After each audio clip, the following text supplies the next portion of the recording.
first tip, I'll dive into it a little bit deeper. So, anticipating drama-producing events. This is a chapter in my book, and something that came to me after. Deanne, I think, introduced me as an attorney. I actually usually introduce myself as a recovering attorney because I don't actually practice law anymore and haven't for decades, and really switched over into the world of workplace trauma quite a while ago. Although my legal background, my legal knowledge certainly influences many of my theories and many of proposed solutions that I'm going to be sharing with you today. But one of the things, one of the big parts of my career, the pivot that I made was going from being an employment litigator to being more of a workplace crisis manager. And during my career doing that, I conducted in excess of 1,200 internal workplace investigations. And so I got called during a crisis to come in when somebody had made an allegation like what I mentioned earlier, and I needed to interview people, look at documents, and basically perform a deep dive.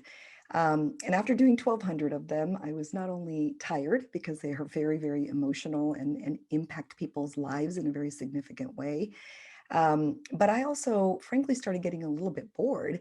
And part of the reason is because I started to look at the totality of the investigations I was conducting. And I saw these huge patterns. I saw that I was, in many ways, conducting the same dozen or so investigations over and over. There were some underlying themes that really connected every one of the investigations. Bias was one of them, people feeling like there was unfairness or at least a perception of injustice in the workplace, feeling like there had been some bias at play with the decision making. But another thing I identified is that there were certain points in time that were very, very predictable. And I could actually work backwards and say, had something different been done at this point in time, you would have never had the need for my services in the first place. And so I identified kind of the biggest drama producing events that I tended to see in my practice as an investigator. I talk about more of these in addition to in my book. I've actually shared a handout that goes through some of that content, a little bit of a checklist.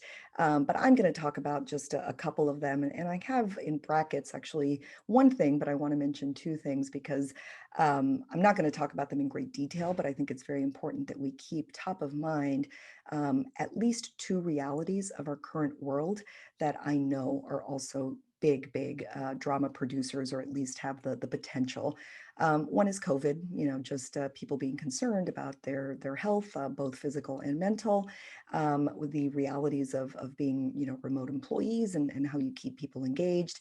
But the other huge issue is all of the social justice, social strife that has been occurring over the last year. That has obviously caused a huge change, a huge shift in the way that many leaders and many organizations are viewing the issues of diversity, equity, and inclusion and social justice. And they're grappling with, what is our role in all of this? And so I'm not going to cover those in a lot of detail, but I wanted to make sure to at least address the fact that those are obviously two other potential drama producing events in today's world.